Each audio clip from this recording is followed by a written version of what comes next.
Alors aujourd'hui, je vais te montrer toute l'organisation que je mets en place pour shooter mes vidéos YouTube. Donc en gros, le setup que j'ai. On va parler de vidéo, donc les caméras, le matériel que j'utilise. On va parler d'audio. Je vais te montrer avec quoi j'enregistre dans 99% des cas. Et on va parler surtout à la fin de lumière. Je vais te montrer quelle lumière j'utilise, comment est-ce que je fais un petit peu pour créer parfois une ambiance. Est-ce que je préfère shooter le jour ou est-ce que je préfère shooter dans le noir? Donc on va commencer avec la caméra. Je shoot la plupart du temps toujours avec mon Sony A7 II. Quand j'ai besoin d'une seconde caméra, j'utilise mon Lumix G7 que je mets sur un deuxième trépied. Si par exemple j'ai besoin de faire des shoots où on doit me voir à la troisième personne. Il faut savoir que j'ai une chambre qui fait tout. Donc elle fait chambre pour dormir, elle fait bureau, elle fait espace de stockage de mon matériel, de mes vêtements, etc.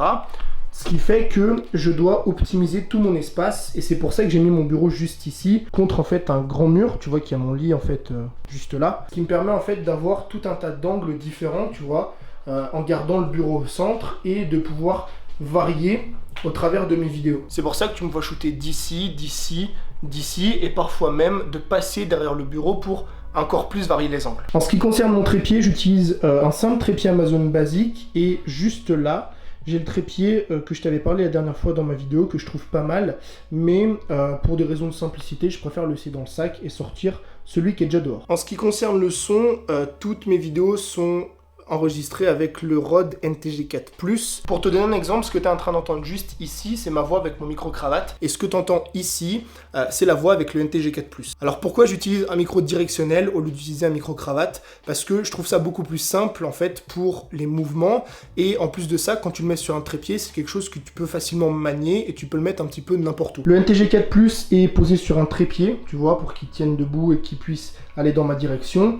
Et en matière de micro, il m'arrive aussi parfois d'utiliser, pour tout ce qui est tutoriel par exemple, mon Bird du M1. Donc tu vois que mon micro NTG4, il est relié avec un câble XLR que tu peux suivre jusqu'à mon boîtier d'enregistrement ici qui s'appelle le Tascam. C'est un boîtier en fait qui te permet d'enregistrer un son extérieur via des câbles XLR. Donc par exemple comme le micro Rode NTG4+, ou d'autres micros finalement.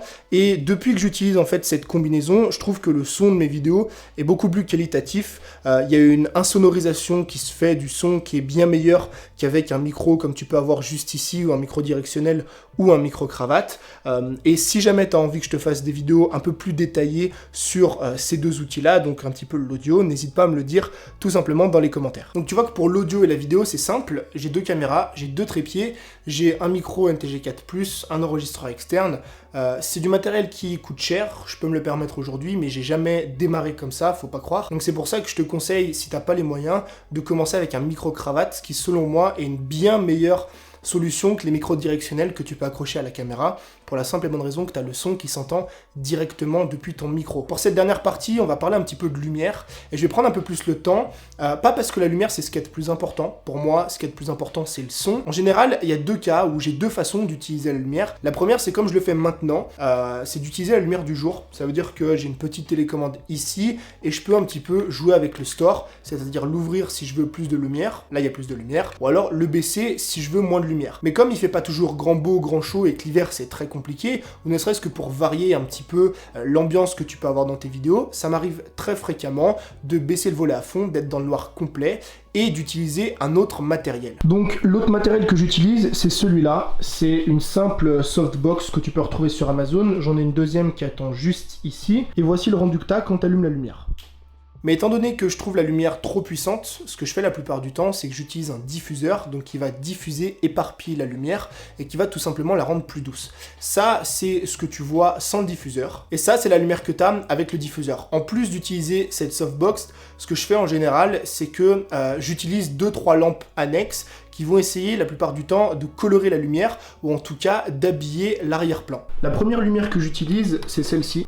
La deuxième lumière que j'utilise, c'est celle-ci. Et la troisième lumière que j'utilise, c'est celle-ci. Donc tu vois tout de suite que le rendu est déjà plus intéressant pour la simple et bonne raison qu'il y a plus de lumière, qu'il y a plus de couleurs, même si je t'avoue que celle-ci tape un petit peu fort. Bien souvent, l'erreur qu'on commet tous en vidéo, c'est d'oublier notre ombre, celle qui est derrière nous. En général, on te conseille, moi c'est ce que je te conseille de faire, de mettre ta lumière, une seule lumière principale à 45 degrés. Pourquoi? Parce que tu auras un visage qui va être beaucoup plus naturel, tu auras une lumière, si en plus comme moi tu mets un diffuseur qui est assez douce, et tu auras une part naturelle d'ombre sur le côté de ton visage que normalement tu vois juste ici, c'est ce qu'on appelle le triangle sous l'œil. Mais le problème avec ce genre de configuration, c'est qu'il y a une ombre qui est derrière nous, qui est pas très esthétique, et pour pallier à cette ombre-là, ce que je te conseille d'utiliser, c'est d'utiliser des petites lampes que tu peux trouver facilement sur Amazon. Ces lampes, tu peux les placer comme je viens de le faire, derrière mon ordinateur, derrière ta télé, ou essayer de les cacher n'importe où finalement, et tu vois que c'est une simple lumière qui va se refléter contre le mur, et qui va atténuer, voire même totalement faire disparaître la part d'ombre que justement projetait cette lumière-là. Et en plus de ça, je trouve que c'est des lumières qui sont ultra pratiques pour tout un tas de posts créatifs, que ce soit pour des photos ou même pour des vidéos, qui s'emmènent un petit peu partout et que je te conseille d'avoir toujours dans ton sac. Donc voilà en gros comment je set up ma chaîne YouTube.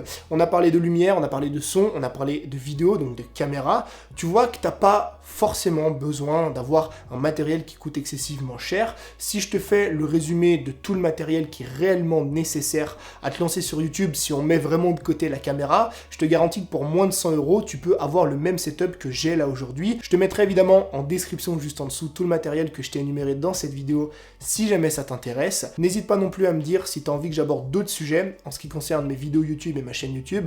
Par exemple, comment je prépare mes vidéos, comment je les planifie, comment je m'organise pour le tournage, le montage, etc. En tout cas, merci d'avoir regardé cette vidéo jusqu'à la fin. C'était Tony, je te dis à très vite. Ciao!